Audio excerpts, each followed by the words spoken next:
Hola, ¿qué tal? Buenas tardes. Bienvenidos a las quintas jornadas de control de gestión desde una perspectiva de género. Mi nombre es José Berbel. Soy profesor del Departamento de Contabilidad de la Universidad de Valencia, profesor de EDEM, Escuela de Empresarios, aquí en Valencia también, y director de comunicación de Ecogestión, la Asociación Iberoamericana de Control de Gestión. Bueno, en este caso estamos ya en la quinta edición de estas jornadas. Quería arrancar agradeciendo el entusiasmo y el ímpetu del doctor Ernesto López Valeiras para mantener estas jornadas vivas. Cumplimos ya 5 años y junto con él yo me encargo de coordinar cada edición de las jornadas. Y bueno, por supuesto, agradecer también a los patrocinadores y colaboradores que hacen posible año tras año una edición de las jornadas de control de gestión desde la perspectiva de género. Los patrocinadores este año, bueno, como siempre, contamos con el apoyo de la Unidad de Igualdad de la Universidad de Vigo, contamos con el apoyo de la Facultad de Empresariales y Turismo, también de la Universidad de Vigo, de Ecovas y de ACE, una iniciativa en torno a la monitorización de la educación financiera y temas de emprendimiento y, por supuesto, como no puede ser de otra manera, también de Ecogestión. Este año, que como decía antes, ya cumplimos 5 años, bueno, han sido 5 años en los que hemos tratado temas de referencia en torno al control de gestión siempre desde una perspectiva de género, pero focalizando cada año en un tema relevante, como puede ser el perfil del controller y la mujer, el impacto de la tecnología o la comunicación en el control de gestión o un poco incluso el análisis de la consultoría desde una perspectiva empresarial e institucional. Este año, sin embargo, las jornadas se van a centrar o vamos a focalizar desde la perspectiva del emprendimiento.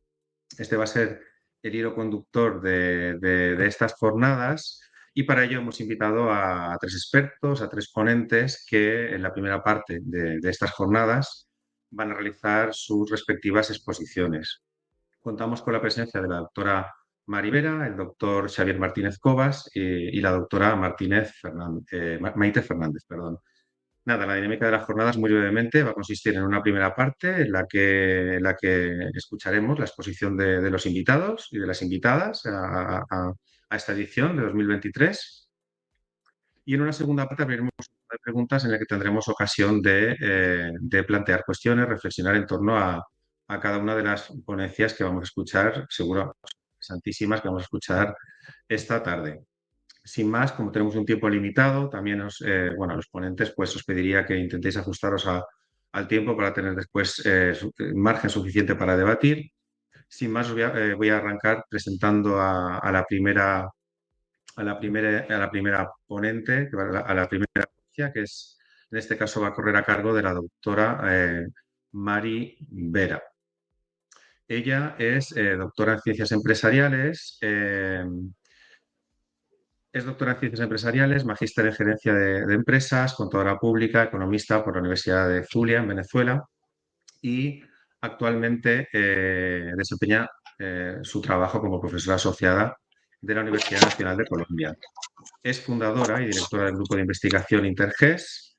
Tiene una amplia experiencia docente e investigadora en el ámbito de las áreas de estrategia, gestión financiera, contabilidad financiera y, por supuesto, estudios de género. Bueno, sin más, Mari, le cedo la palabra para que proceda a exponer su presentación y quedamos atentos a la misma. Muchas gracias. Hola, bueno, buenas tardes, buenos días, tal vez en algunas regiones. Pues agradecer en primer lugar al equipo de Ecogestión y a las personas que están organizando este evento por la invitación. Voy a hacer una presentación corta para luego pasar a la conversación con este tema tan interesante que traemos hoy, que tiene que ver con las micro, pequeñas y medianas empresas. Pues como ya describía un poco en mi presentación, mi investigación se centra más en América Latina, en países específicos, entonces voy a compartirles algunas de las investigaciones que hemos realizado en este tema, pensando en que hay muchos aspectos que se repiten. Cuando uno revisa investigaciones de otros autores de diferentes regiones, consigue tantos puntos en común que uno podría pensar que es un tema que de alguna forma se estandariza de manera internacional. Entonces, las reflexiones pues, que quiero presentarles, inicialmente pues no voy a detenerme en todas las diapositivas, sin embargo les compartiré este archivo pensando en, bueno, ¿qué sabemos especialmente sobre micros, pequeñas y medianas empresas? Ahí generalmente me gusta usar una definición más cualitativa que cuantitativa. Sabemos que en nuestras investigaciones siempre estamos pendientes de definir qué tamaño empresarial define si es por número de empleados, si es por activos, si es por volumen de ventas, entre otros parámetros que diferencian las clasificaciones en cada país, pero realmente una pequeña, mediana empresa, una microempresa, tienen unas características cualitativas en común, especialmente para no leer todo lo que está allí, están gestionadas por sus propietarios, son gestionadas por esas mujeres, hombres que emprenden con sus negocios y no tienen especialmente una posición dominante en su sector. Muchos autores hablan más que de competencia, de competencia, porque realmente entre ellos no necesariamente están en una situación de dominar. Algunas situaciones y por qué especialmente con el equipo de investigación en el cual trabajo, porque nos ha motivado a estudiar pymes, en mi caso pues hace unas 3 décadas, y básicamente si bien uno compara con empresas de mayor tamaño, va a conseguir que estas empresas de mayor tamaño tienen unas variables con respecto a producción, exportaciones, mucho más definitivas. Las pymes tienen una situación que apunta más a lo que es la distribución del ingreso, generan empleo, hay una cantidad de establecimientos que son pequeños, pero que en todo caso están impactando en empleo y autoempleo y esto ayuda en distribución del ingreso. Podemos luego conversar sobre estas variables, pero voy pasando rápidamente para respetar el tiempo. Hay una cantidad de limitaciones, especialmente en lo que se refiere a su gestión interna, cómo gestionan sus negocios. Y es una de las líneas que he estado trabajando, ya uniéndolo un poco con lo que es el control de gestión, que es una de las eh, digamos, dimensiones que nos preocupan en este tipo de organizaciones. Tienen, en el caso especialmente de Colombia, la quiebra suele estar por encima del 70% en los primeros 5 años, pero también hay una tasa de creación muy alta. Y eso pues es interesante porque tiene que ver, como ya les decía, con variables relacionadas con autoempleo. Y también tiene unas limitaciones en lo que son variables de crecimiento y diversificación. Si uno mira las investigaciones, esto ha ido cambiando afortunadamente, pero cuando yo comencé a mirar qué investigar sobre pequeña y mediana empresa, veía que la mayoría de las investigaciones eran de orden cuantitativo, de fallos externos, fallos de mercado, de situaciones que se convertían en obstáculos desde afuera, pero yo decía, ¿por qué no hay tantas investigaciones desde lo interno?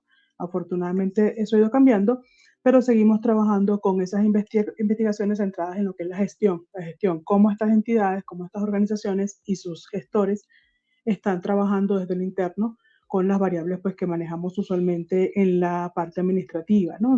Me he centrado más en el tema financiero, pero efectivamente, ¿qué pasa con mercados? ¿Qué pasa con planificación? ¿Qué pasa con control? Ahí hemos estado trabajando y hay autores con los que compartimos esta afirmación de que las grandes limitaciones de las pymes desde lo interno tienen que ver mucho con la falta de conocimiento. Pueden ser personas que son expertas en su área técnica específicamente, pero que no tienen el suficiente dominio de temas administrativos, especialmente en manejo de mercados, manejo de clientes y en lo que tienen que ver con las variables financieras. Pero también tienen algunas situaciones fuertes ya desde lo externo a la falta de acceso, especialmente a recursos, a mercados financieros, a profesionales o expertos que les puedan apoyar porque suelen ser costosos, son escasos. Entonces ahí tenemos una cantidad de limitaciones en las que hemos estado trabajando en varios proyectos de investigación. Pues no lo leo, pero ahí les dejo en las diapositivas algunos proyectos y publicaciones en los que hemos venido trabajando desde una cantidad ya de unos 30 años, los más recientes tal vez, pero en todo caso ven allí que siempre ha estado centrado en pymes, hemos ido avanzando desde la gestión interna, pasando por temas de educación y más recientemente también manejando la parte de estudios de género, aun cuando eso todavía está en proceso.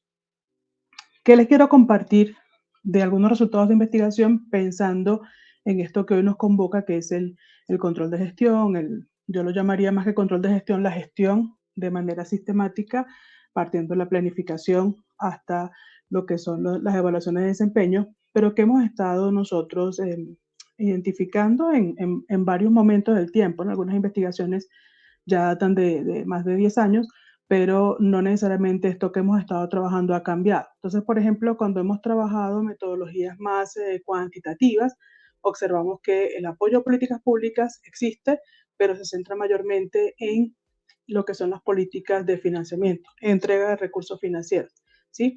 Vemos que esas gestoras, esos gestores, muchos autores lo denominan el hombre o digamos también la mujer orquesta. ¿Por qué? Porque hacen todo. O sea, son las personas, ya no tenemos una clara delimitación de las funciones, el que está manejando lo financiero también maneja lo comercial. Eso obviamente cambia a medida que crecen en tamaño. Las empresas medianas, por ejemplo, tendrían tal vez una diversificación de esas funciones, pero usualmente las más pequeñas tienen una persona que está a cargo de las decisiones en diferentes dimensiones. Tienen debilidades en procesos financieros internos. Hay una débil articulación que hemos identificado en algunas investigaciones en esos componentes de gestión. Se pueden planificar, y cuando digo planificar no estoy diciendo que es una sistematización de todo el proceso que uno ve en los libros o en los cursos universitarios, pero sí tienen algunos elementos de hacia dónde van, qué objetivos, pero si bien tienen esto, es posible que esto no se manifieste en mecanismos de control suficientemente completos como para dar cuenta de un proceso de gestión integral. Entonces hay un tema de articulación y eso también afecta lo que es su participación o acceso a fuentes de financiación. Bueno, voy un poquito rápido para también dejar algo para la conversación. Vemos que hay una gestión de capital de trabajo conservadora, usualmente son los recursos de largo plazo, especialmente patrimoniales, los que están dando cuenta de la financiación de operaciones de corto plazo. Entonces vemos lo que los textos nos llaman una gestión conservadora, más que arriesgada y también por sus características de bajo acceso. Hemos estudiado a nivel cuanti algunos indicadores contables de eficiencia, por ejemplo, rotaciones de inventario, rotaciones de cobranzas, y vemos que mientras mejor esa gestión, mientras más rápidas son las rotaciones, hay un acceso más expedito a fuentes de financiamiento formales. Recientemente con colegas hemos mirado también variables que tienen que ver con la pandemia. Es el caso de Colombia, en muchos países, algunos o muchos empresarios tenían problemas para cumplir con sus obligaciones y entonces entraban las políticas gubernamentales a decir, bueno, ¿cómo apoyamos la nómina? ¿Cómo apoyamos algunos pasivos? Y observamos que en algunos sectores, mientras mejor fue la situación de liquidez previa a la pandemia, pues tenían menos dificultades. Suena lógico, pero es interesante evidenciarlo. Acá les doy un ejemplo de unas investigaciones que hicimos. Esto está centrado en Venezuela, donde si ven un poco la gráfica que allí se presenta, pues lo ideal es que la mejor situación es que el gráfico tipo araña de la araña se muestre completo. Las variables que vemos allí menos completas o digamos con mayores debilidades tienen que ver con planificación, tienen que ver con indicadores de gestión, con control de gestión, o sea que ahí vemos claramente dónde podemos nosotros también apoyar el desempeño de estas entidades y que la financiación básicamente es de corto plazo y de patrimonio propio. Ya hemos trabajado más recientemente con una metodología más cualitativa, voy finalizando para dar lugar a la siguiente exposición, pero en lo cualitativo que hemos intentado profundizar un poco más en algunas características y, por ejemplo, pues lo que también se conoce de manera coloquial, pero sí evidenciamos que los procesos financieros son manejados principalmente por asesoría externa y no forma parte de la organización, o sea, no es una parte estratégica de esa organización. Las principales fuentes de financiamiento se siguen observando en lo que son recursos personales y propios, lo que corresponde a algunas teorías financieras. Este me parece muy interesante porque cada vez que hablamos con un empresario, con una empresaria, nos dice, a mí lo que me interesa ver es que si es comercial, hay inventario en la bodega y tengo efectivo para poder cumplir con las obligaciones semanales, quincenales. O sea, para ellos, hay uno que nos decía, yo sé que ustedes nos van a decir los expertos, y eso es también una resistencia, ¿no? A que mis indicadores no están bien, pero si yo tengo efectivo, funciona. Entonces, no suelen planificar o tener suficientes indicadores de desempeño, más allá de los tradicionales, y algo que se vio mucho en pandemia con empresas que necesitaban aumentar su producción, por ejemplo, las dedicadas al tema sanitario, como ya están operando al 100% porque no tienen esa capacidad de ampliación inmediata, pues también se les convierte al mismo tiempo, al no tener capacidad ociosa para buscar nuevos clientes, se les convierte en una limitación. Bueno, yo creo que vamos a poder conversar de más aspectos, pero ahí les comparto algunos resultados iniciales de nuestras investigaciones. Aquí varios proyectos que he tratado de mezclar para traerles hoy. Hemos estado trabajando más recientemente en una propuesta de educación financiera y en la conversación les comento en qué consiste la propuesta y por qué digamos, ese énfasis. y también algunos elementos que tienen que ver con la diversidad de género, pero ya me detengo hasta aquí para continuar con la siguiente exposición. Muchísimas gracias, doctora Mari. Muchas gracias en primer lugar por ajustarse tan bien a los tiempos. Tenemos ocasión, como decía al principio, de debatir en el turno de debate, de manera que voy a dar paso directamente, voy a presentar la siguiente ponencia, que en este caso es a cargo eh, del doctor Xavier Martínez Paz.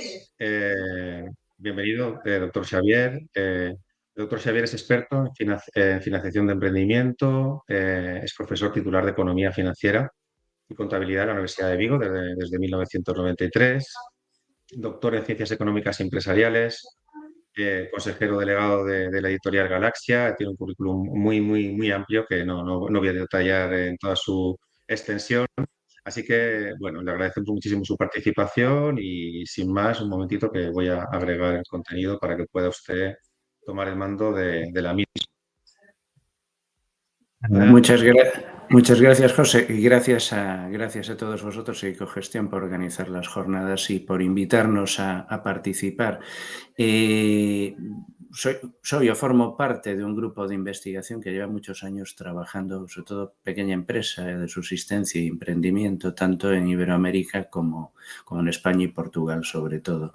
Y desde hace un tiempo, con un grupo amplio liderado por el profesor López Valeiras, lo que estamos trabajando es la relación que hay en el emprendimiento entre la educación financiera y la alfabetización financiera. Y de alguna forma estos breves minutos de entrada lo que quiero transmitir o contar es qué hemos estado viendo con esto, por qué nos parece que es interesante y luego dejamos tiempo para el debate, ¿no? Pero bueno, en el mundo del emprendimiento, en todas partes, sea acá o sea en otros países, vemos que las cuestiones vinculadas al final a la gestión del dinero y de la liquidez acaban siendo relevantes y muchas veces explican o en todo caso están siempre presentes al final de muchísimos fracasos empresariales. La doctora Mari nos comentaba, ¿no? Pues los datos, por ejemplo, de pérdida de empresas a 5 años en Colombia. Esto está generalizado, es en todas partes y muchas veces nos hemos encontrado con que los problemas son o están vinculados a la gestión del dinero, ¿no? Entonces, hemos querido profundizar en eso, analizar las causas y también, efectivamente, analizar todo esto con una perspectiva de género, como comentaremos después. Es decir, le pasa igual todo esto a hombres que a mujeres, emprenden igual hombres y mujeres, son más o menos conservadores, tienen más o menos éxito. Digamos, hemos abierto estas líneas de investigación y nuestros primeros datos tienen que ver con lo que vamos a contar ahora, que es educación y alfabetización financiera. Esto lo hemos hecho para España en este primer caso, es un primer trabajo y, contado desde fuera parece que es todo lo mismo, pero realmente la educación financiera es más la formación, tiene que ver con cómo se forman las personas. Puede ser una formación reglada, la que tenemos en el circuito en el que nos vamos educando, la primaria, la secundaria, los estudios superiores. Hay además estudios que están más especializados o más vinculados al ámbito de la empresa y otros que no. Y luego tenemos lo que llamamos formación no reglada, es decir, a veces la formación pues tiene que ver con seminarios, cursos que no están, digamos, o que no tienen un reconocimiento más formal. Hay un mundo enorme, emergente, digital, con todo tipo de formación que tampoco está reglada. Entonces, digamos, tenemos una formación reglada y una formación no reglada. Pero todo esto es educación. Una parte de esta educación nos conduce a capacitarnos desde un punto de vista financiero y esa educación, cuando la ponemos en la práctica, es cuando empezamos a hablar de alfabetización financiera. La alfabetización es la puesta en práctica en la toma de decisiones financieras en la empresa. Puede ser básica, los conceptos más sencillos que se nos pueden venir a la cabeza a todos los que estamos presentes, o puede ser más avanzada y exigir ya un nivel superior. En este primer trabajo hemos querido ver cuál es la relación que se da entre esa formación que recibe quien emprende o quien quiere emprender en particular y la aplicación, la capacidad efectiva que tienen para realizar, para poner en práctica esa formación. Sabemos que están vinculados, nos lo dice el sentido común y la intuición. Evidentemente, en teoría, una mayor educación financiera debe llevar una mayor capacidad de enfrentar situaciones que tienen que ver con la financiación, pero bueno, dentro de los estudios que hay algunos ya, digamos, hablando internacionalmente en sentido académico, la verdad es que no hay tantos y sí que tenía un cierto interés para nosotros ponerlo en práctica, por lo menos empezando para España. En general, la alfabetización financiera que hemos encontrado, daré algún dato breve, es relativamente alta. En principio, hemos trabajado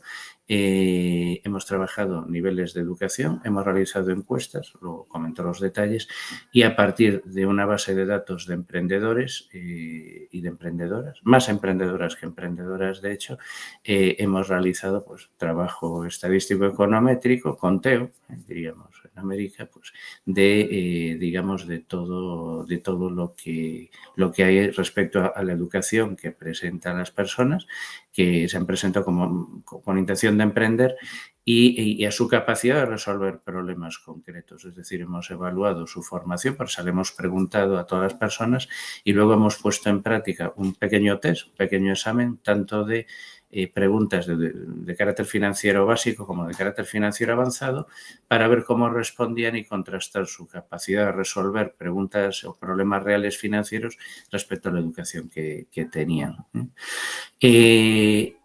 Hemos trabajado aprovechando un proyecto de FUNCAS. FUNCAS es una fundación que trabaja en España, procede de lo que era el mundo mutualista del ahorro, es decir, lo que eran las cajas de ahorro en España y se ha quedado constituida desde hace ya muchos años como una fundación que investiga en economía y singularmente en general en lo que tiene que ver con el ahorro y con cuestiones de interés social en el ámbito financiero. FUNCAS nos ha apoyado a este grupo de investigadores de distintas universidades, nucleado desde la de Vigo y bueno, pues lo que hemos estado trabajando con personas que estaban recibiendo formación en España para lanzar sus proyectos empresariales, es decir, con programas de emprendimiento reconocidos o regulados de distintos organismos y hemos llegado a través de ellos a la gente que emprende para ver realmente su nivel de educación financiera y su nivel de alfabetización financiera. Tenemos las respuestas de 187 personas que estaban en intención de emprender.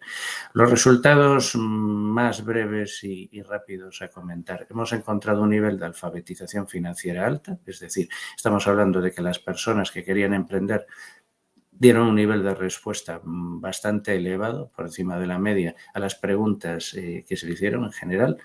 Hemos encontrado con que la idea que tenían de sí mismas como personas, de su nivel de conocimiento, les hemos pedido que puntúen a sí mismas su capacitación entre 1 y 7 puntos, luego de los datos.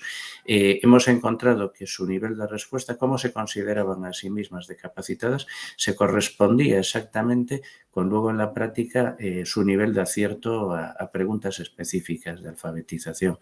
Por lo tanto, digamos, tener una visión bastante acertada de sus propias capacidades y limitaciones. Hemos encontrado un nivel de alfabetización financiera algo mayor en hombres que en mujeres, fundamentalmente en la básica. Luego analizo esto con un poco más de detalle. Y hemos encontrado que la alfabetización básica, únicamente esta también, aumenta con la edad. Es decir, que el factor posiblemente vinculado a la experiencia profesional y a tratar problemas específicos, sí que alimenta un mayor nivel de alfabetización básica. Por dar algunos datos más concretos y sin pretender extendernos con ello, 2/3 prácticamente de las personas de la muestra eran mujeres y solo 1/3 hombres. No se corresponde, esto es interesante porque normalmente hay más emprendedores que emprendedoras, sin embargo, en los programas formativos y sin ningún sesgo intencionado previo, en los programas de formación para emprendedores nos hemos encontrado a muchas más emprendedoras que emprendedores. Es decir, un mayor interés, por lo menos de entrada, por tener capacitación directa para formarse en emprendimiento. La media de edad es similar, 42 años las mujeres, 41 los hombres, prácticamente irrelevante.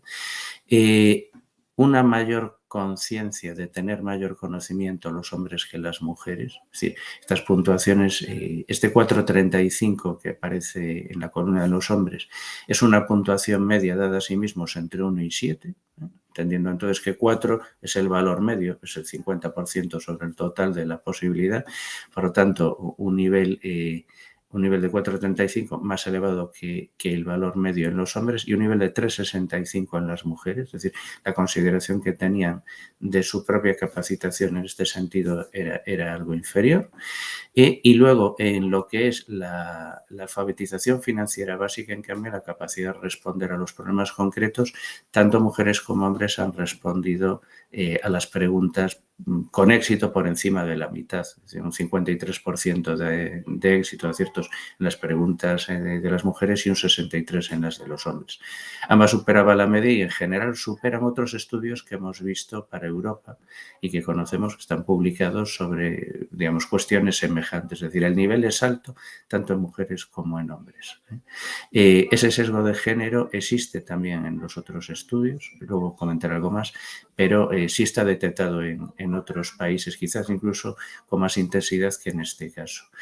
Y luego, en cambio, en lo que es alfabetización financiera avanzada, el porcentaje de éxitos ha sido idéntico. Es decir, ante preguntas más complejas nos hemos encontrado con un nivel exactamente idéntico de respuestas a las preguntas.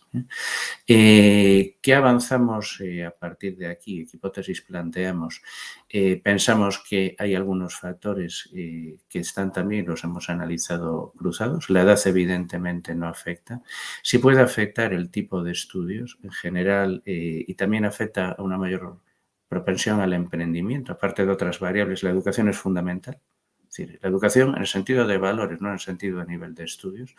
Pensamos que esto está detrás de un mayor emprendimiento de hombres que de mujeres y en empresas de un cierto rasgo o cualificación tecnológica pensamos que también está condicionado porque en España y en general en todo el mundo los estudios tecnológicos y científicos los realiza una proporción mucho mayor que hombres que de mujeres, mientras que las mujeres tienen un peso mucho más relevante, por ejemplo, en el estudio de humanidades o ciencias sociales. Por lo tanto, algunas carreras que conducen a determinada mejora tecnológica y facilita este tipo de emprendimientos estarían más presentes en hombres por propia realidad estadística también, ¿no? El hecho de que coincidan en la formación avanzada tal vez tiene que ver con que lo que capacita, lo dejamos como interrogantes, estamos trabajando todavía, lo que capacita para una alfabetización financiera avanzada es un conocimiento, una educación previa avanzada también, es decir, estamos hablando sobre todo de estudios de contaduría o contabilidad, de estudios de administración y gestión de empresas, etcétera, etcétera. Y en ese sentido, las personas que se capacitan con ellas, sean mujeres o sean hombres, responden a un nivel similar de formación.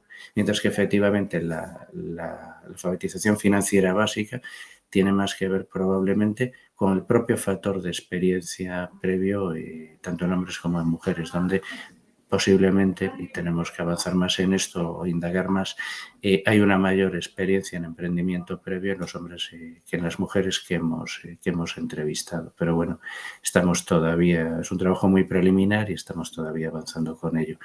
Dejaría aquí la presentación para que nos quede tiempo a compartir en el debate. Muchas gracias. Muy bien, muchísimas gracias, doctor Xavier, también por ajustarse al tiempo de presentación. Después tendremos tiempo para debatir. Doy paso a la siguiente ponente. Ella es la doctora Maite Fernández. Maite Fernández es mentora y experta en formación, es formadora en finanzas para el emprendimiento. Estamos viendo en estas jornadas, estamos intentando encontrar este equilibrio entre bueno, investigación, entre la financiación de ese emprendimiento y ahora incorporamos, ¿no?, esta perspectiva de la formación. Así pues, bienvenida, doctora Maite. Permítame que brevemente pues, realice un resumen del currículum que también es muy extenso. Ella es doctora en Administración y Dirección de Empresas por la Universidad de Vigo, MBA por la Universidad de Nebrija, máster en Gestión de Deporte de la Universidad de Vigo. Forma parte del catálogo de expertos de la Xunta de Galicia en la especialidad de creación de empresas y, por tanto, mucho que ver con el emprendimiento. Así que bienvenida y un momentito que voy a compartir la presentación para que pueda usted tomar el mando de la misma. Adelante, doctora Maite, muchas gracias. Vale.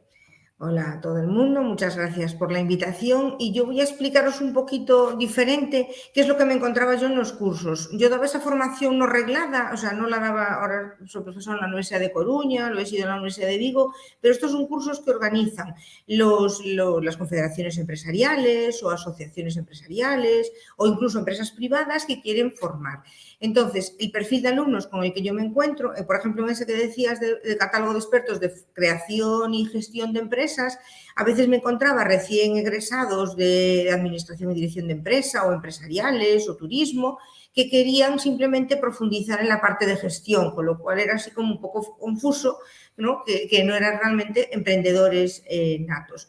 El emprendedor que viene a un curso organizado por la Asociación de Empresarios o gente que le intenta tutorizar un poco, cámaras de comercio, etcétera, lo hace para entender un poco en ese mundo que se quiere meter. Es decir, tiene algo, pero no sabe. Para él es como un mundo, ¿no? Hay gente que tiene una verdadera aversión a los papeles, a los números.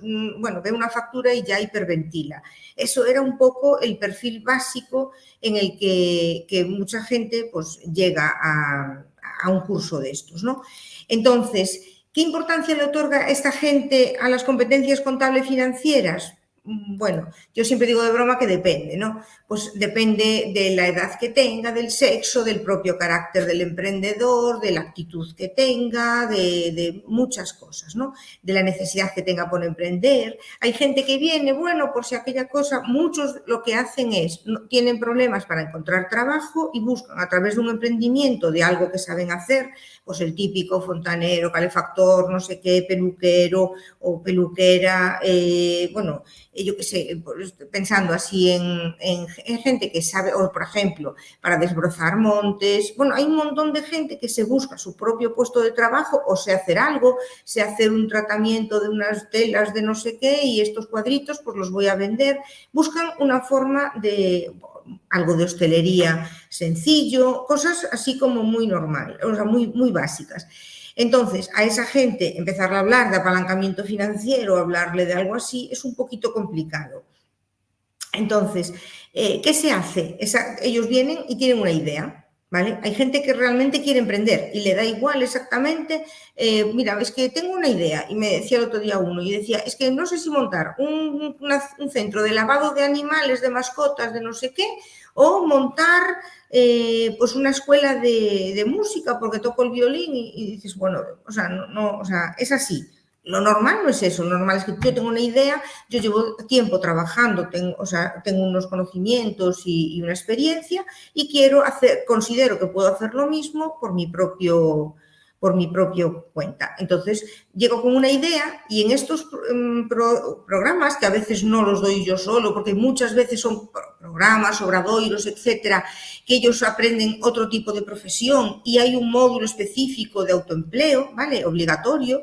Entonces se les explica a madurar la idea, se les explica pues un poco el entorno general, el específico, hacer un DAFO, el marketing empleo, todo un poco, todo eso se les ayuda, ¿no?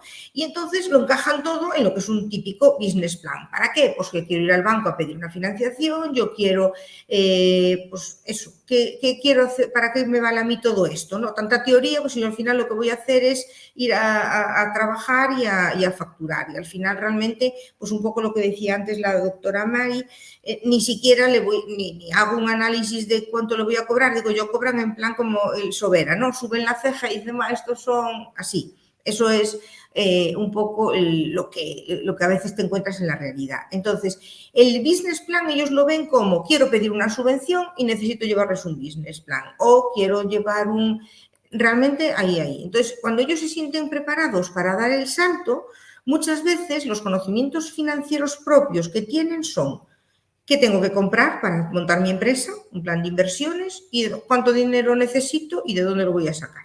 Eso es un poco lo primero que tienen. Como mucho, pues llegan a conocer distintas fuentes de financiación y lo van, bueno, un poco el coste de unas y de otras. ¿Cuál es la realidad? ¿qué pasa? Que lo puso así como muy negro, ¿no? Pues, ¿qué puede salir mal cuando creas una empresa, muy relacionado con lo que comentabais antes, pues eso, en Colombia, ¿no? Eran los datos, del 70% de las empresas no llegan a los 5 primeros años, por ejemplo. Pues hay una falta de planificación financiera, hay una falta de previsión del stock necesario, solo sé, voy a comprar esto ahora y cuando lo venda, pues no sé muy bien, hay muchos problemas de gestión, falta de liquidez hasta llegar al momento en que empiezo a generar, hay mala utilización de las fuentes de financiación. Hay veces que digo, es que tengo este dinero y monto una empresa porque tengo este dinero, pero no son conscientes del coste de oportunidad de los recursos que están empleando en esa empresa. A veces hay un sacrificio personal, es que tengo una empresa y llevo 3 años o 2 años poniendo dinero y yo no cobro para que cobre cosas de esas así, incluso sacrificio familiar, ¿no? Y algunas incluso salen tan mal que llegan al cierre. Entonces, yo creo que es muy importante madurar la idea en estos programas, pero sobre todo aumentar, en la parte más de formación, de aumentar y madurar el plan económico-financiero, ¿vale? Cuestiones que no se pueden subcontratar. Evidentemente, todos van a tener una asesoría, todos van a tener una gestoría que les arregle los papeles, que pida una subvención o que haga unos trimestres. Eso lo tenemos claro. Pero lo que hay que entender, no hacer, pero sí entender la parte financiera de la empresa. Sin ser pesada, yo creo que no puede haber una persona que se ponga a emprender sin entender la diferencia, y hay veces que no lo entienden, entre una inversión y un gasto. La parte toda, que sería la parte contable de lo que es las inversiones, el balance de situación y la cuenta de pérdidas y ganancias. Entonces yo 1000 veces tengo que explicar, a ver, ¿qué diferencia hay entre comprar a emprendedores? Entre esto y con ejemplos súper chorras, pues al final terminas convenciendo. O sea, terminan entendiendo la diferencia entre inversión y gasto. Esto lo coloco aquí, esto lo coloco allí. Otra cosa que es súper necesaria es calcular de una forma básica un punto muerto, ¿vale? Que puede ser muy complicado, pero decir, yo necesito esto, estos costes fijos, estos costes variables, por lo tanto, cada vez que yo necesito montar una peluquería y sé que tengo que tener pues una facturación de, voy a decir algo, 125 euros al día. Y si hoy he tenido 60, mañana tengo que hacer tal, porque si no, no funciona, ¿vale? De una forma muy intuitiva, pero sí que tienen que entender y llegar a ser capaces de calcular de una forma básica, agrupando productos, etcétera, etcétera, pero sí calcular un punto de equilibrio. Otra cosa que les cuesta mucho es lo de entender el funcionamiento de los impuestos. Yo voy a la peluquería, siguiendo con el ejemplo, cobro 20 euros por un servicio y son míos. No, no son suyos, señora. Suyos son, pues no sé, depende del país, ¿no? Pero 16, 17 y el resto se llama IVA o el impuesto que sea y se lo lleva Hacienda.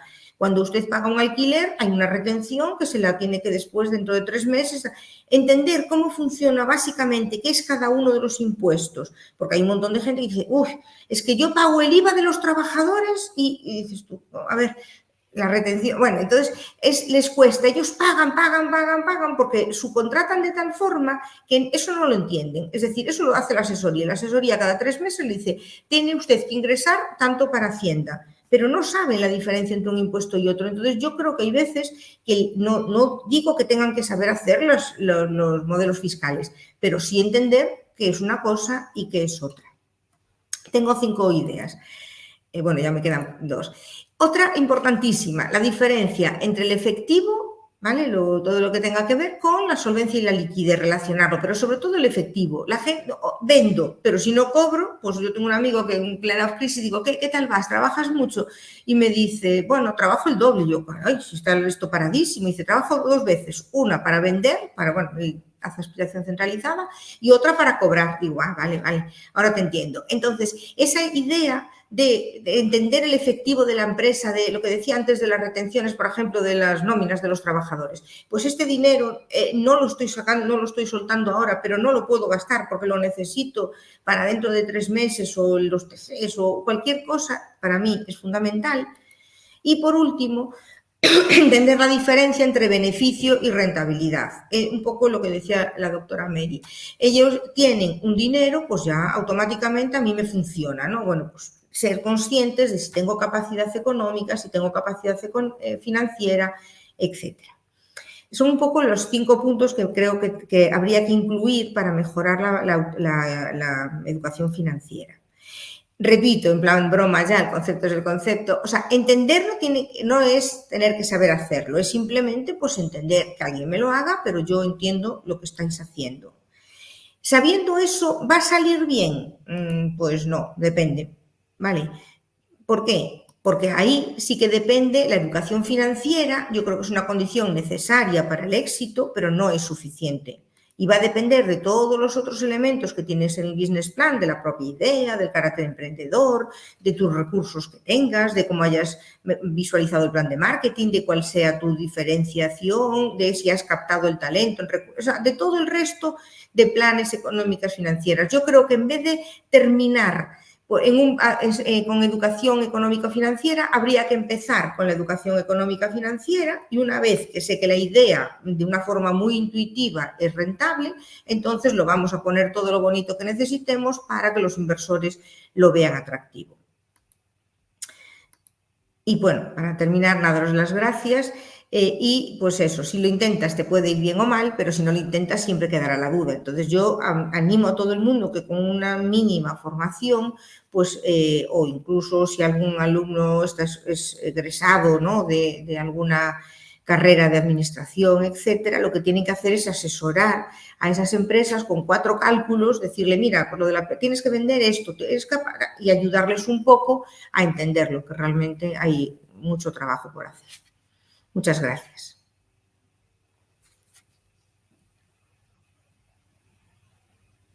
Muy bien, muchas gracias, doctora Maite. Súper interesantes las 3 presentaciones, además muy ajustadas a tiempo. Estamos cumpliendo nuestros objetivos perfectamente como buenos controles como buen control de gestión, explicando con el ejemplo. Si les parece, pues voy a agregar al resto de invitados, de invitadas, para abrir el turno de debate. Tenemos tiempo suficiente para charlar tranquilamente, reflexionar, pueden aprovechar para ampliar algún concepto que piensen que necesita más tiempo. A mí sí que me gustaría abrir este turno de debate enlazando con una idea, más que una pregunta, es una reflexión y me gustaría destacar un poco la idea que ya comentó el profesor Xavier cuando hablaba del sesgo en cuanto a la formación, el sesgo de género en cuanto a la formación en profesiones tecnológicas. Y aquí viene un poco la pregunta, ¿no? Realmente si las startups, si el emprendimiento cada día tiene más relación con la tecnología y el acceso a las profesiones, a la formación en tecnología. Esta era mi pregunta inicial, que creo que hila muy bien con las presentaciones que hemos escuchado, ¿no? Si ese acceso a la formación en tecnología sigue manteniendo ese sesgo, ¿qué podemos hacer? ¿Cuáles son las iniciativas? Bueno, fácil preguntar, es difícil contestar, soy consciente, pero bueno, doctor Xavier, si un poco por resaltar esa idea, insistir en esa idea, vamos a abrir el debate en torno a esa idea.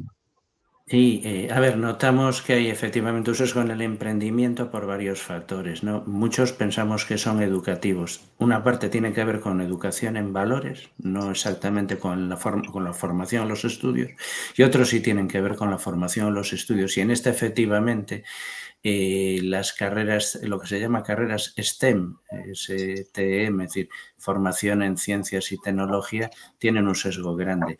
Además, hay países, como es el propio caso de España, en que se había mejorado mucho y hemos retrocedido algún punto. Con lo cual, a veces damos por hecho que cada avance es para quedarse y los avances hay que defenderlos todos los días, porque si te despistas puedes ir para atrás, ¿no? Pero es un hecho, es una cuestión de estadísticas y está ahí, que son estadísticas oficiales. ¿Qué se puede hacer? Bueno, evidentemente educar con igualdad, no queda otra. Lo único que se puede hacer tiene posiblemente más que ver con la previa, que es la educación en valores, que es una cuestión social y familiar, y en la medida en que avanzas con ellos, lo otro viene detrás. Eso no quiere decir que no se puedan hacer, de hecho se hacen apoyos o campañas para que efectivamente se vea, bueno, pues resulte más atractiva las carreras. Una directora de escuela de telecomunicación me contaba no hace mucho tiempo, una persona más que ha tenido muchos cargos de responsabilidad académica y no solo ese, me decía que lo que más había visto, lo que más se apreciaba en la secundaria, en las chicas para escoger determinadas carreras tecnológicas, era descubrir que esas carreras podían llevar a resolver necesidades sociales. Por ejemplo, en vez de ver una ingeniería como una cuestión técnica estrictamente, ¿no? Pues cómo eres capaz de realizar una estructura, matemáticamente hablando, de una forma o de otra, con unos materiales o con otros. Lo que más les llamaba la atención a las chicas en secundaria es cómo podías utilizar la tecnología para facilitar llevar agua, por ejemplo, o, por ejemplo, una energía menos contaminante. Entonces, descubrían que ese tipo de respuestas a necesidades sociales alcanzaban mucho más el interés de las chicas que otras. Ojo, como curiosidad, se lo he escuchado a más de una directora, además, pues es un tema que nosotros nos ha preocupado mucho en nuestra universidad durante años. Pero bueno, de entrada lo dejo ahí. Muy bien. No sé, doctora Miri, enlazando un poco con su exposición, ¿no? Quizás desde la perspectiva de la investigación puede usted Sí, inculcarnos, ¿no? Si existe realmente una diferencia en ese sentido en cuanto a intereses. sí, más que intereses, como ya lo decía el doctor Xavier, tiene que ver mucho con trayectorias, ¿no? Con lo que es la estructura histórica que tenemos en la sociedad. Allí una de las, digamos, en diferentes instituciones, pero especialmente en varias universidades, se está trabajando con lo que se llaman políticas afirmativas y representatividad. Es decir, en la medida en que más y más personas, más mujeres, y bueno, y lamentablemente todavía estamos en estas discusiones de género, seguimos manejándolas en la parte, o digamos, esa dimensión binaria, no hombre-mujer, pero tenemos una diversidad mucho más amplia en lo que corresponde a identidad de género. Entonces, hay unos esfuerzos importantes que pues, todavía no serán suficientes, pero que hay que continuarlos especialmente en representatividad, o sea, es decir, acá, por ejemplo, bueno, en Colombia y otros países, América Latina, hacer jornadas de divulgación que hace tal profesión, o sea, la mujer que es ingeniera, que tiene unas investigaciones que tradicionalmente se han manejado desde lo masculino, pues ahí se dan unos avances, pero lo mismo ocurre en ciencias sociales, es decir, nosotros vemos en la parte de gestión, de economía, de contabilidad, es seguir avanzando en esa representatividad y no solamente a nivel de género, sino en otros indicadores, porque acá estamos, si bien en una perspectiva de género, pero siempre me gusta mezclarlo con todo lo que es diversidad, equidad, inclusión, origen geográfico, idioma incluso, a veces manejamos estas charlas en otros idiomas y yo comienzo hablando español y claro, la gente se aterra porque ¿cómo así? Yo no entiendo español y usted me está hablando en español, pero eso dura 30 segundos, luego cambio pues generalmente a inglés. Entonces en ese sentido es como enviar ese mensaje, o sea, que ese mensaje no se nos quede solamente en el artículo que publicamos o en la clase, sino tratar de mirar ese mensaje de diversidad en diferentes momentos. Y sobre todo, yo también lo plantearía como continuar fortaleciendo, aún son muy pocos, pero fortalecer muchos esos diagnósticos para lo que son las políticas públicas. Entonces, en la medida que tenemos más información, lo que mostraban ya acá los colegas del panel, mostraban cómo ellos han ido estudiando estos aspectos o las percepciones que tenemos en nuestras actividades de capacitación o de intercambio con estudiantes, con empresarios, etcétera.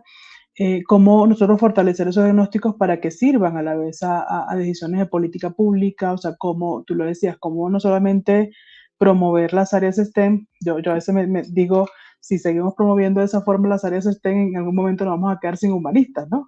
Pero yo creo que hay que fortalecerlo desde todo punto de vista, o sea, que cada quien, cada persona, independientemente de sus marcadores de identidad, de raza, etcétera, puedan tomar la decisión de dedicarse a lo que más les apasiona y a lo que más le pueden aportar a la sociedad. O sea, que tengamos esa posibilidad de hacerlo. En estos momentos uno lo que percibe es, eh, voy a un estudio, sea universitario, técnico, y muchas veces no podemos elegir. O sea, simplemente es el que me toca por diferentes razones, porque mis conocimientos previos no son adecuados, por ejemplo, para estudiar, no sé, ingeniería aeroespacial, sino que tengo que estudiar una cosa que no me gusta porque eso es lo que puedo estudiar. Entonces, ¿cómo hacemos esos diagnósticos para poder lograr eso, que las personas puedan al menos desarrollarse a nivel de universidad o en otros niveles de estudio en lo que realmente les gusta y les apasiona? Entonces, eso hay que empezarlo incluso desde las etapas del estudio del preescolar, del kinder. Entonces, lo dejaría hasta ahí, pero yo diría que para resumir, nosotros desde lo académico y lo profesional, cómo fortalecer la información que está disponible para que podamos manejar lo que es la representatividad, o sea, mostrar los casos de éxito en esto y también lograr mejoras en la asignación de recursos en políticas públicas desde temprana edad, no solamente a nivel ya de educación media universitaria. Muy bien. Me gustaría resaltar y además resaltar y mostrar mi total acuerdo, ¿no?, con esta apreciación del humanismo.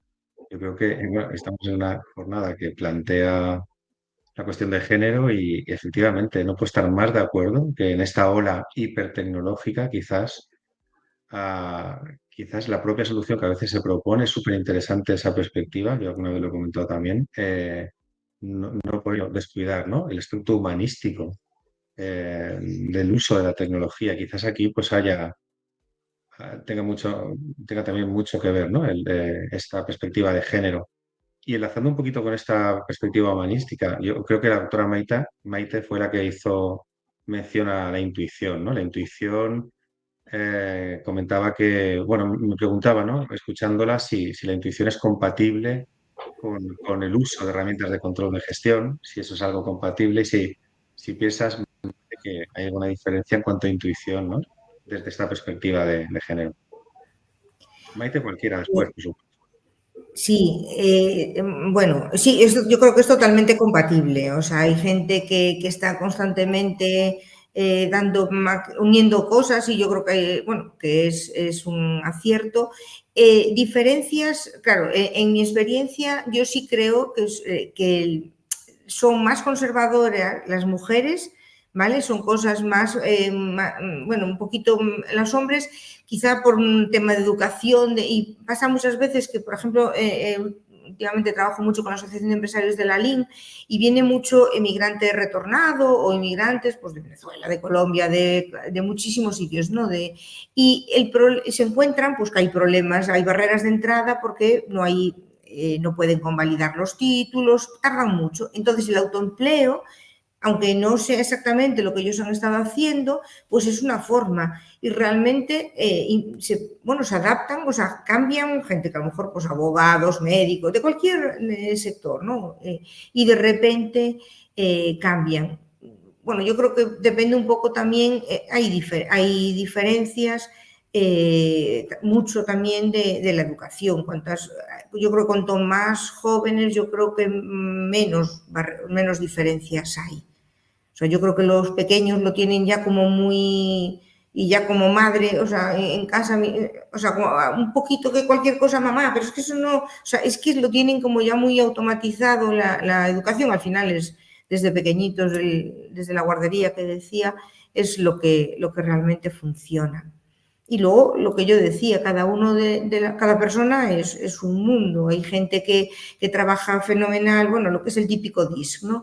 Que necesita estar con gente para trabajar y otra gente que está perfecto trabajando solo, todo, o sea, y no pasando 10 horas solo. Hay gente que necesita tener una cosa muy ordenada y saber qué tiene que hacer mañana y otra gente que coge el coche y se va a buscar clientes. Entonces, yo creo que depende muchísimo más de esa actitud, de esa forma de ser, no solo de la actitud, que es fundamental, ¿no? Porque el emprendedor está claro que va a tener que tener esa superación de dificultades y ese volver a empezar y ese, bueno, resiliencia y todo ese tipo de cosas, pero sobre todo ya es una cuestión de carácter, somos diferentes y eso va a influir mucho.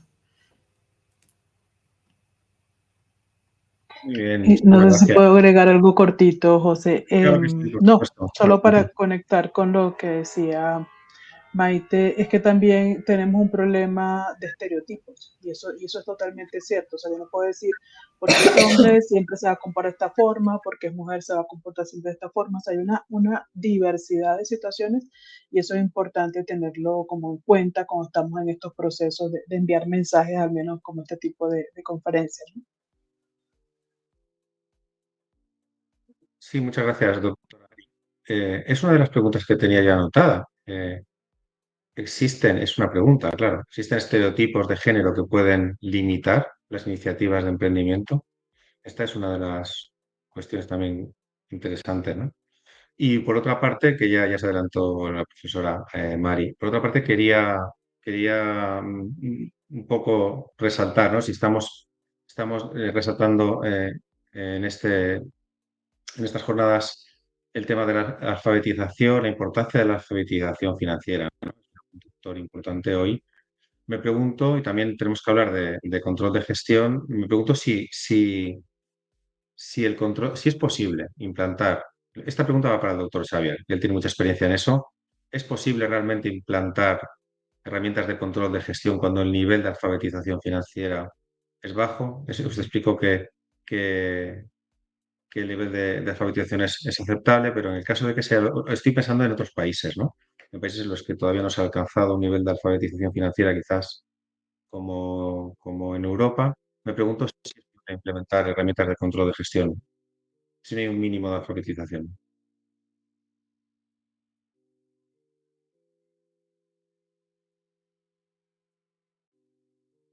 ¿no? El análisis que hacía la doctora Mari, por ejemplo, que hablamos en general en todos nuestros países de un mundo de pymes, de micropymes.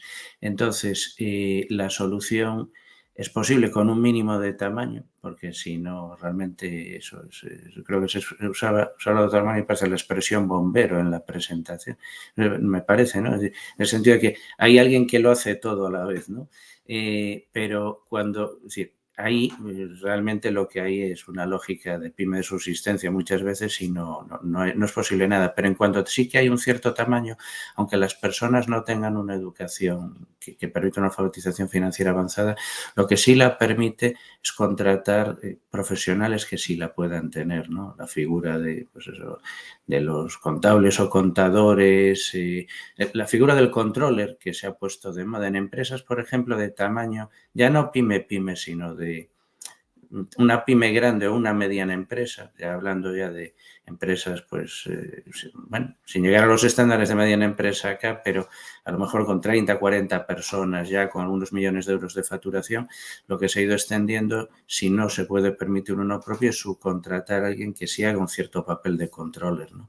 Y en empresas grandes se ha ido extendiendo. La figura incluso era desconocida casi hace 15 años y ahora mismo un gran número de empresas en España tienen a alguien que responde a su cartel de controller y se asume que el controller no es solo llevar una contabilidad analítica convencional, sino que es mucho más responsable de efectivamente poner en valor la información de la contabilidad financiera y la información financiera, la información en general de la empresa y convertirla en un cuadro de mando y una suerte de chequeo, ¿no? De empresa. En lo que he visto, pues todo lo que más he trabajado en Iberoamérica, sobre todo Argentina y Brasil, también algo Ecuador, lo que he visto es que es lo mismo, hace falta un tamaño mínimo de empresa para que te puedas permitir incluso pagar a un externo, porque si no es imposible, ¿no? Y el día a día y la necesidad de supervivencia para muchas micropymes no da para ello. No da ni para nada, es decir, realmente son lo que son, ¿no?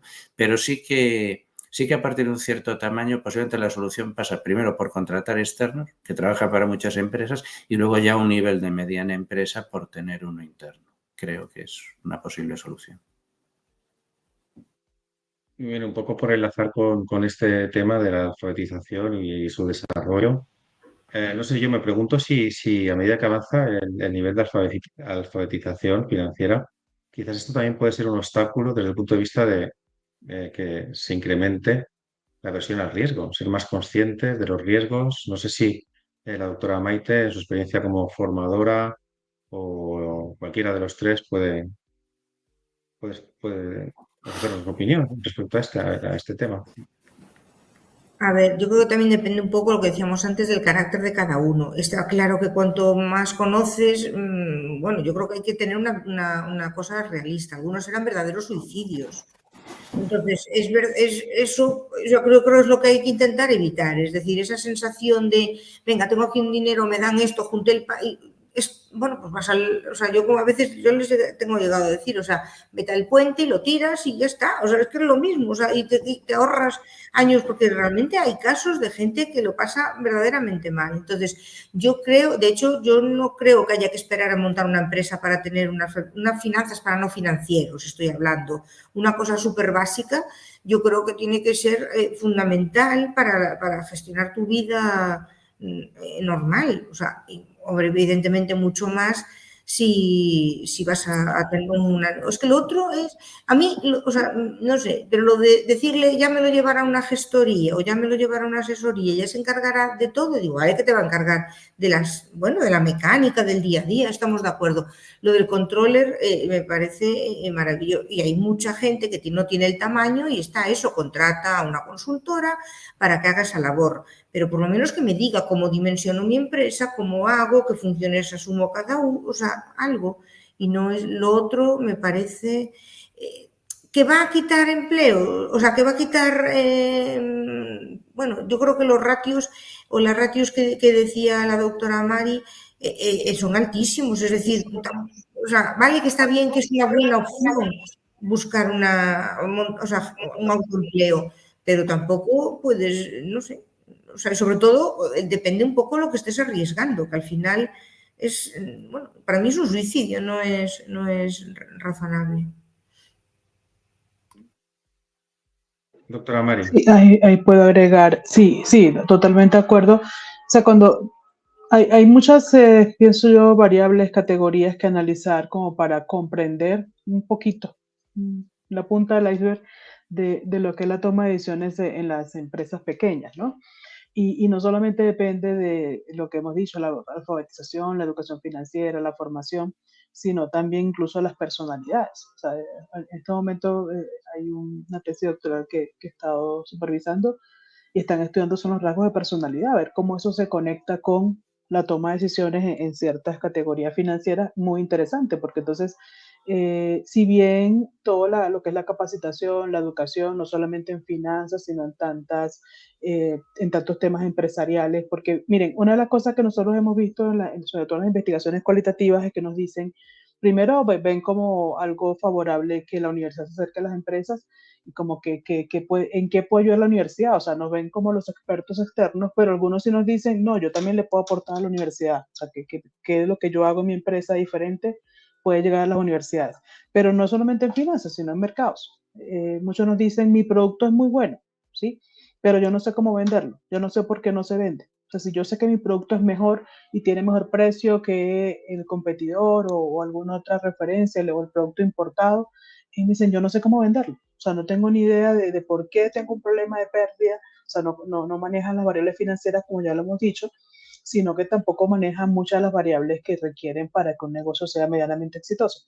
Entonces, no solo es con capacitación, que sin duda copia un poquito lo que decía Maite, es necesario, tal vez no suficiente, ¿sí? Pero hay otros temas que seguramente no van a evitar ese suicidio de muchas personas porque hay unos temas de personalidad bastante fuertes. Entonces, sin duda la idea es que estas personas puedan tener más conocimientos de cómo funciona una empresa. Ahí tenemos también las situaciones que ya hemos mencionado cuando son emprendimientos por necesidad, o sea, no hay como una intención de que haya un crecimiento, que haya una permanencia, sino en el momento en que consiga un empleo que me genere un ingreso más estable, pues dejo el emprendimiento. Y por eso muchas de las fuentes de fracaso. Pero aquellos que hemos querido enfocarnos más en aquellos que sí tienen una visión de emprendimiento por oportunidad, cómo apoyar esto. Y lo que hemos evidenciado es que hay primero como una apertura a que tal vez todos los países es diferente, pero una apertura a que, entre comillas, la academia participe en ese acompañamiento, pero al mismo tiempo es parte de una propuesta que estamos construyendo, no decir, nosotros vamos hacia allá a explicarles cómo hacerlo. Sí, no sé, no en todos los casos tal vez un tablero de comando, no en todos los casos unos índices de control van a ser aplicables a todos los casos. O sea, ver, bueno, usted cómo lo está haciendo y aprender también de ellos, ¿no? Hay casos de éxito que es muy interesante ver cómo van acercándose a unos indicadores que no siempre nosotros los tomamos en cuenta, lo que les decía hace poquito, ¿no? Dicen, ustedes vienen y me dicen que mis indicadores no sirven y lo que hacemos a veces es confundirlos más, tal vez entender, parte de la investigación que hacemos, entender qué está pasando dentro de esas organizaciones para también hacer propuestas diferentes.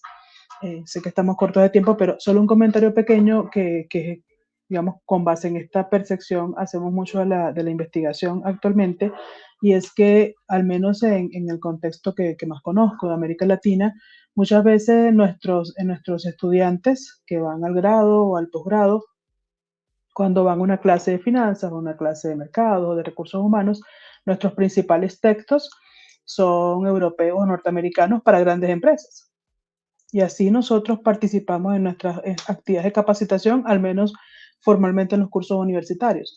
Otro de los mensajes que queremos enviar es eso, o sea, si usted tiene un grupo de personas que se están formando para ir a trabajar con pymes, bueno, llevemos el contexto pymes a las aulas de clase, porque no siempre lo estamos haciendo. Entonces, eso como dos grandes mensajes en temas de capacitación. Ese contexto pymes en nuestro contexto académico, y también entender que esos empresarios, sus experiencias de éxito, muchas veces no las conocemos como para traerlas también a nuestras tal vez nuevas formas de gestión y de control. Sí, efectivamente, muchísimas gracias. Bueno, si les parece, voy a comentar, a mostrar un comentario que hace la doctora Zoraida desde Colombia. Ella se plantea también un poco, hace referencia también un poco al tema de la tecnología y se pregunta, insistiendo en esta línea, qué alternativas se pueden plantear finalmente en términos de qué alternativas, ¿no?, son viables para disminuir ese impacto en el desarrollo de emprendimiento o de la actividad empresarial. Cualquiera de ustedes, si quieren contestar a la doctora Zoraida. A ver, por abrir, Sí, claro. creo que, es decir, no podemos evitar, si ya hay barreras que tienen que ver con porcentajes, ¿no?, de participación en estudios, es inevitable, ahora se puede ir modificando. Pero lo que sí se puede hacer es precisamente fomentar el emprendimiento que tiene que ver con otro tipo de formaciones, ¿no? Ahora se ha hablado de humanismo aquí. Efectivamente, es que se pueden, que muchos de los emprendimientos y de las personas que trabajan por cuenta propia, la mayor parte, no tienen una idea genial y extraordinaria que cambia las cosas. Son una parte muy pequeñita de las personas que emprenden, ¿no? La mayor parte son personas que toman cuenta de negocios, muchas veces incluso de negocios que ya existen. Y un enorme, es decir, en unas sociedades que se están transformando al terciario, a los servicios masivamente, una parte enorme de esos servicios tienen que ver con otro tipo de formaciones. Hay, por ejemplo, en las sociedades europeas, por ejemplo, que ya se está notando más que en las americanas, la pirámide de población nos envejece a todos tanto que está aflorando una nueva economía que tiene que ver con la atención a los mayores. El otro día, en un sitio en Galicia, me enseñaban un lugar que había sido una discoteca, una sala de fiestas muchos años, y que se había convertido en una residencia de mayores. Bueno, al final está dando servicio casi a la misma población, ¿no?, solo que con otra utilidad.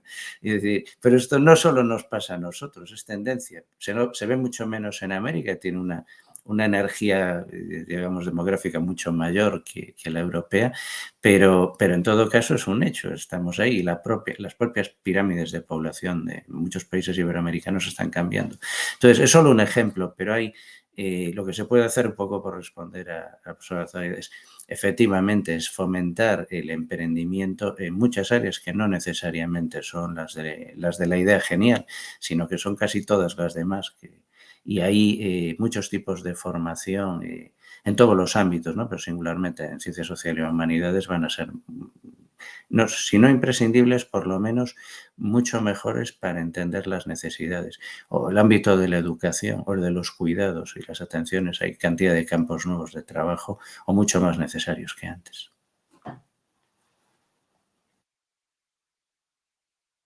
Muchas gracias, doctor Xavier.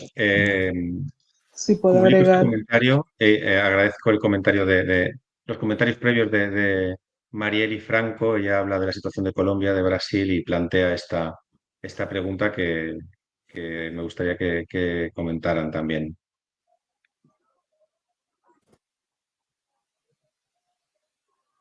acabaremos con esta pregunta, mientras tanto la leen, acabaremos con esta pregunta, si les parece, con una breve conclusión. Estamos a 5 minutos de acabar y si tienen el gusto de contestar a Marieli, fenomenal. Y a continuación Sí. les voy a pedir, si les parece bien, un minuto de síntesis. Es complicado, pero una síntesis o conclusión de cada una de las perspectivas que ustedes también han expuesto hoy. ¿De acuerdo? Adelante. Sí, No, bueno, sí se puede, pues lo que dice Marieli, también tiene otras preguntas allí relacionadas con Brasil. El tema de redes, sí, totalmente de acuerdo.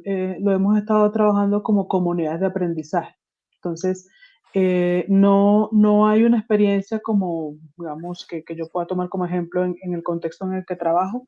Hay obviamente gremios que trabajan pues fuertemente todo el tema comunitario, pero lo que hemos indagado con las empresas es esa posibilidad, porque muchas veces se dice, no, son muy individuales, no quieren trabajar en equipo, pero lo que hemos indagado es que sí, que hay una disposición a trabajar en redes, sobre todo buscando esas cadenas, ¿no? Esos encadenamientos a nivel del sector en el que se desempeñan, y especialmente pienso que sí sería una forma de mejorar todo lo que tiene que ver con gestión y desempeño en estas empresas.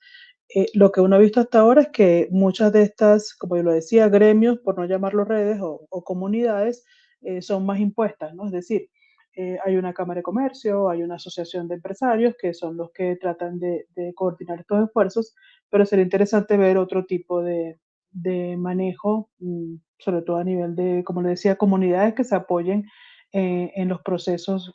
Ya lo decía al principio, no siempre tienen que competir entre ellas, muchas veces pueden cooperar. Entonces, cómo lograr que esa cooperación pueda apalancar el tema de redes.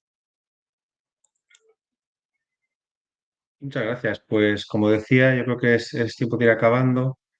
Doctora Maite, le pido a usted que arranque con esta síntesis de un minuto, un poco como en qué debemos focalizar, qué sacamos en claro de esta jornada. A mí, cuando, si me permitís, acabo las clases intentando destacar un eje principal que los alumnos tienen que tener claro ese día, ¿no? Entonces, si es posible que hayamos aportado algo de claridad, pues en un minuto, adelante.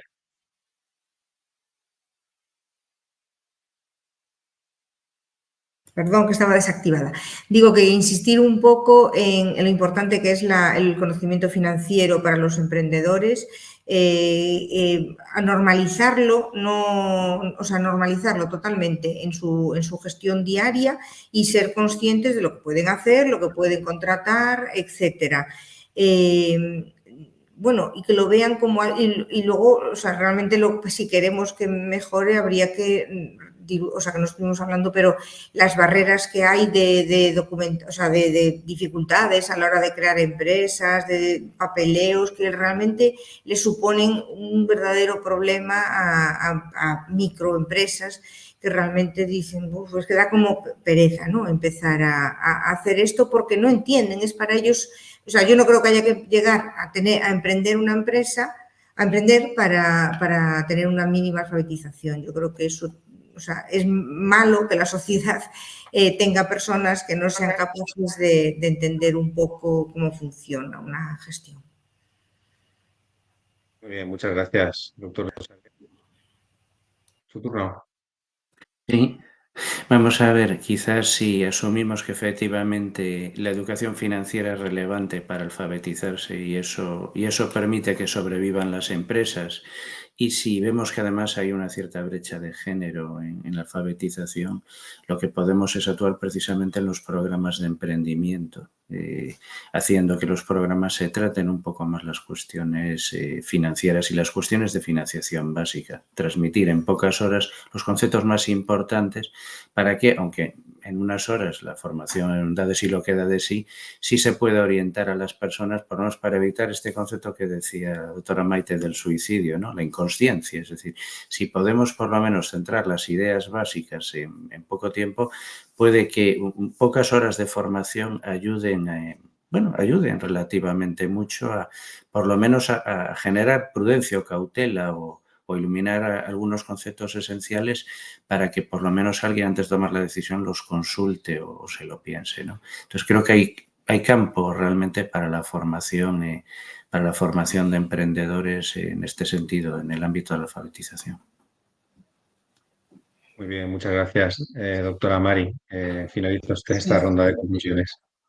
Bueno, muchas gracias. Yo dejaría dos grandes mensajes, para no decir conclusiones. Pues hemos hablado de control de gestión y de todo lo que es la gestión en general. Entender que desde todos los niveles, entender que el control de gestión no necesariamente va a ser el mismo en todas las entidades. Entonces, si entendemos eso y lo llevamos a nuestras prácticas, bien sea en la universidad, bien sea en la capacitación más a emprendedores, y creo que ya lo estamos haciendo, entender eso es fundamental. Creo que es una conclusión que yo me llevo de lo que he escuchado acá de los colegas. Y la segunda tiene que ver con las brechas de género. Totalmente de acuerdo con lo que decía el doctor Xavier en términos de que no necesariamente vamos a tener pues, un 50-50% de participación, porque eso significaría que las mujeres y las diferentes identidades de género van a estar repitiendo lo que se ha hecho históricamente. O sea, tenemos que estar 50% en la construcción, en el servicio, el sector financiero. Como dice el doctor Xavier, hay nuevos sectores, no necesariamente porque tengamos que tener esa mirada, pero sí entender que la mirada femenina y la mirada LGBTIQ+ es diferente. Y al ser diferente, debería traernos lo que se llama en teoría la feminización. O sea, no necesariamente el 50-50, que es lo cuanti, sino los cambios cualitativos que deberíamos estar experimentando y seguir promoviendo eso. Gracias. Muy bien, pues desde este enfoque cualitativo, que es un poco la visión, ¿no?, del mundo que queremos transmitir hoy, pues les agradezco muchísimo la participación. Ha sido todo un lujo tenerles a ustedes en estas jornadas 2023. Solo queda despedirnos y invitarles a que el año que viene, las jornadas 2024, pues podamos seguir compartiendo y debatiendo en torno al control de gestión desde esta perspectiva de género. Muchísimas gracias a todos. Un placer. Gracias.